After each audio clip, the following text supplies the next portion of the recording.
मित्रांनो, आजचा व्हिडिओ संपूर्ण बघा। तुम्ही जर एखाद्या मुलीचे वडील असाल, तुम्ही एखाद्या मुलीचे भाऊ असाल, तुम्ही एखाद्या मुलीचे चुलते असाल, तुम्ही एखाद्या मुलीचे आजोबा असाल, तुम्ही एखाद्या मुलीचे काका असाल, तुम्ही एखाद्या मुलीचे मामा असाल, तर आजचा व्हिडिओ तुम्ही नक्की बघा। आजच्या समाजामध्ये मुलं कशी बिघडतात आणि मुलं चुकीच्या गोष्टींकडे कसे जातात आणि त्यापासून आपल्या मुलांना आपण कसं वाचू शकतो, चुकीच्या गोष्टीपासून आपल्या मुलांना आपण कसं लांब नेऊ शकतो, आजच्या सत्य घटनेतून शिकायला मिळणार आहे। आणि व्हिडिओच्या शेवटी कमेंट करा, तुमच्या आवडत्या व्यक्तीचा वाढदिवस असेल तर तो वाढदिवस लिहा, त्या व्यक्तीचं नाव लिहा। पुढच्या व्हिडिओमध्ये आपण त्यांना शुभेच्छा देऊया आणि त्यांच्या आनंदामध्ये सहभागी होऊया। तर मित्रांनो, सुरू करूया आपली आजची सत्य घटना। मित्रांनो, वट पौर्णिमेच्या सगळ्यांना हार्दिक शुभेच्छा। हिंदू धर्मातील एक महत्त्वाच्या सणापैकी एक सण म्हणजे वट पौर्णिमा। आजच्या दिवशी वडाची पूजा करून महिला वर्ग आपल्या पतीच्या दीर्घ आयुष्यासाठी देवाकडे प्रार्थना करतात। आपल्या भारतीय संस्कृतीमध्ये ज्या मुली आहेत किंवा लग्न झालेल्या महिला आहेत, हे एखाद्या पुरुषाला ज्यावेळेस आपलं मन देतात, आपलं हृदय देतात, त्यावेळेस ते पूर्णपणे त्याला समर्पित होतात। लग्नाच्या आधीसुद्धा बऱ्याच मुली आपल्याला चांगला नवरा मिळावा म्हणून उपवास वगैरे करतात। एखाद्या मुलीचं लग्न जमलं तर ती मुलगी त्याच दिवसापासून त्या व्यक्तीला आपला पती मानायला लागते आणि हीच आपल्या भारतीय संस्कृतीची एक आगळी वेगळी ओळख आहे। सावित्रीने यमाशी भांडण करून आपल्या नवऱ्याचा गेलेला जीव परत कसा आणला, ही कथा प्रत्येक भारतीयाला माहीत असावी। ती खरी आहे खोटी आहे हा संशोधनाचा विषय आहे, तो आपला विषय नाही, परंतु ही कथा आज भारतातल्या प्रत्येकाला माहीत आहे। या कथेतून एक गोष्ट शिकायला मिळते, ती म्हणजे आपल्या पतीविषयीचं पत्नीचं असणारं प्रेम। आज आपण अशाच एका जोडप्याची सत्य घटना पाहणार आहोत की जे काही दिवसातच विवाहाच्या बंधनात अडकणार आहेत। त्यांचं लग्न जमलेलं आहे। आजची जी कहाणी आहे ही कहाणी आहे 18 जूनची। पुण्यातील दोन श्रीमंत कुटुंब, दोन उद्योगपती कुटुंब, या दोन उद्योगपती कुटुंबांमध्ये सोयरीक होते, म्हणजे लग्न जमतं। आणि मग लग्न जमल्याच्या नंतर हा मुलगा मुलगी एकत्रित फिरायला लागतात आणि साहजिकच आहे, याच्यामध्ये नवीन असं काही नाही। तो मुलगा आणि मुलगी सिंहगडच्या किल्ल्यावर फिरायला जातात। सिंहगडाच्या 340 फूट उंचावर ते फिरायला म्हणून जातात। त्या ठिकाणी निसर्गाचा आनंद घेतात, पण त्याच ठिकाणी एक भयानक घटना घडते। हे जे जोडपं सिंहगडावरती फिरायला गेलेलं असतं, त्यातील मुलगा हा 340 फूट खोल दरीमध्ये कोसळतो। पुण्यातील हे जे दोन श्रीमंत कुटुंब असतात, या कुटुंबावर दुःखाचा डोंगर कोसळतो। नेमकं त्या मुलासोबत काय झालं असावं? मुलगा हा खोल 340 फूट दरीमध्ये कसा कोसळतो, त्याचा जीव कसा जातो, नेमकं हे सगळं प्रकरण काय आहे, ही सगळी स्टोरी काय आहे, हेच आपण आजच्या सत्य घटनेमध्ये पाहणार आहोत। नमस्कार मित्रांनो, मी संदीप येनके पुन्हा एकदा एका नव्या व्हिडिओमध्ये आपलं सगळ्यांचं स्वागत करतो। मित्रांनो, ही पुणे जिल्ह्यातील घटना आहे। केतन अग्रवाल आणि सिया गुप्ता या दोघांचं एकमेकांशी लग्न जमले। अग्रवाल आणि गुप्ता हे दोन्ही कुटुंब पुणे शहरातील अतिशय श्रीमंत असं कुटुंब आहेत। 18 जूनच्या दिवशी हे दोन्ही मुलं सिंहगडच्या किल्ल्यावरती फिरायला गेलेले असतात। 25 नोव्हेंबरला त्यांचं लग्न होणार असतं आणि त्यांच्या साखरपुड्याचा कार्यक्रम झालेला असतो। या दोघांचंही लग्न जमलेलं असतं। सुशिक्षित कुटुंब आहे, श्रीमंत कुटुंब आहे, त्यामुळे मग हे दोन्ही कुटुंब मुलांना जरा वेगळा वेळ द्यायचं म्हणून ह्या दोघांना थोडंसं फिरायला पाठवतात। हे दोघंही तरुण असतात आणि मग ते अनेक वेगवेगळ्या ठिकाणी फिरत असतात। तसंच ते 18 जून या दिवशी सिंहगडावर फिरायला आलेले असतात। वेळ असते सकाळची 10:30ची आणि हा जो केतन अग्रवाल आहे हा 340 फूट दरीमध्ये कोसळतो। ती जी सिया गुप्ता आहे, त्याची होणारी बायको, ही मोठ्यानं ओरडायला लागते। त्या ठिकाणी जो सिक्युरिटी गार्ड असतो, त्या सिक्युरिटी गार्डला ते जाऊन सांगते की या ठिकाणी अपघात झालेला आहे, माझा जोडीदार खोल दरीमध्ये पडलेला आहे। ती रडत असते आणि मग केतनच्या घरच्यांना फोन केला जातो, सियाच्या घरच्यांनाही फोन केला जातो। ॲम्ब्युलन्स येतं, केतनला दवाखान्यामध्ये घेऊन जातात, पण दुर्दैव केतनचा जीव गेलेला असतो। कारण 340 फूट खोल दरीमध्ये एखाद्या व्यक्ती कोसळल्यानंतर तो वाचल याची गॅरंटी फार कमी असते। आता या दोन्ही कुटुंबामध्ये दुःखाचं वातावरण आहे। अनेक पाहुणे येत आहेत, त्यांना भेटत आहेत, त्यांना सांत्वन देत आहेत। घरामध्ये फोटो ठेवलेला आहे, त्या फोटोला हार घातलेला आहे। अतिशय दुःखाचं वातावरण आहे आणि अशा दुःखाच्या वातावरणामध्ये सिया त्या घरी आलेली आहे। म्हणजे तिचं जे होणारं सासर असतं त्या ठिकाणी त्यांच्या दुःखात सहभागी होण्यासाठी सिया आलेली आहे। ज्यावेळेस सिया येते त्यावेळेस केतनच्या घरच्यांनाही आश्चर्य वाटतं की काय या पुरीचं दुर्दैव आहे की तिचा होणारा नवरा गेलेला आहे, तरीसुद्धा सिया आज या ठिकाणी आम्हाला भेटायला आली, आमच्या दुःखामध्ये सहभागी व्हायला आली। त्यामुळे केतनच्या घरच्यांनाही वाईट वाटतं की ह्या मुलीसोबत देवानं असं का केलं आहे. सिया सर्वांशी थोडं थोडं बोलते आणि मग ती केतनची बहिणीकडे जाते आणि केतनच्या बहिणीबरोबर बोलत असताना केतनची बहीण सहज तिला विचारते की सिया नेमकं काय झालं त्या दिवशी. आणि हा प्रश्न विचारल्यानंतर सिया थोडी चमकली आणि सियाला व्यवस्थित उत्तर देता आलं नाही. आणि याच ठिकाणी केतनच्या बहिणीच्या मनामध्ये पाल चुकचुकली. प्रकरणामध्ये काहीतरी घोळ आहे, या घडलेल्या घटनेत काहीतरी काळबोरं आहे, अशी पहिली शंका केतनच्या बहिणीच्या मनामध्ये आली. त्यानंतर मग केतनची बहीण तिच्या वडिलांशी चर्चा करते.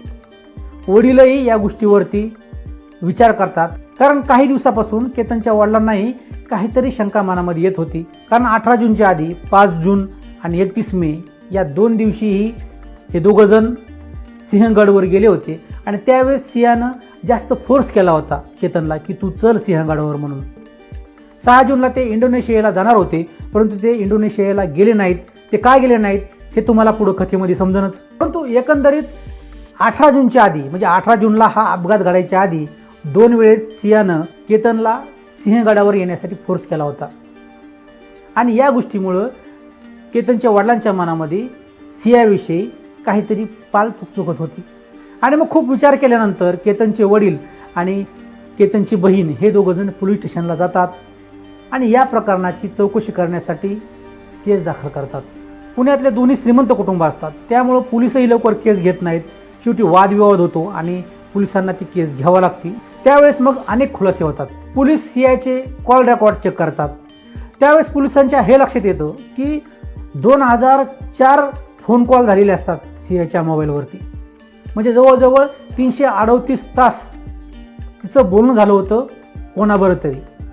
मग नेमकं कोणाबरोबर बोलणं झालं होतं याची चौकशी ज्यावेळेस पोलीस करतात त्यावेळेस पोलिसांच्या लक्षात येतं की हा जो फोन आहे हा चेतन चौधरी या नावाच्या व्यक्तीचा फोन आहे.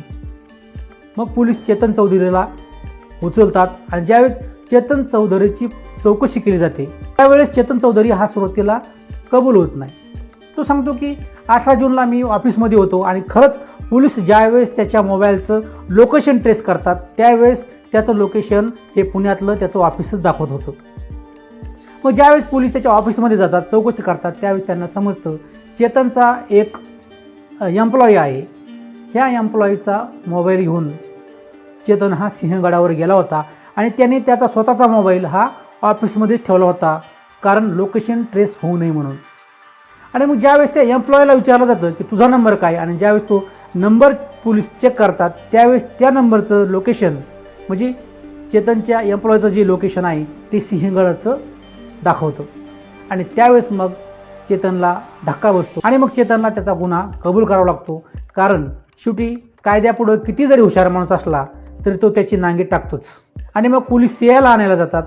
ज्यावेळेस पोलीस सियाला आणायला जातात त्यावेळेस सियाला असं वाटतं की काहीतरी प्राथमिक चौकशी असावी. ज्यावेळेस सिया चेतनच्या समोर जाते त्यावेळेस तिला धक्का बसतो आणि तिला समजतं की आपलं सगळं प्रकरण उघड झालेलं आहे. मग त्या दोघांच्या तोंडातून जी सत्य घटना बाहेर पडते ती म्हणजे अशी की 18 जूनच्या आधी ज्यावेळेस हे दोघं जण सिंहगडावर जातात त्यावेळेस सिया एकदा केतनला धक्का देते आणि त्यावेळेस केतन एका झाडाच्या खोडाला अडकतो आणि त्याच वेळेस सिया आरडाओरडा करते की या ठिकाणी साप होता, साप साप साप आणि साप असल्यामुळं मी तुला ढकललं.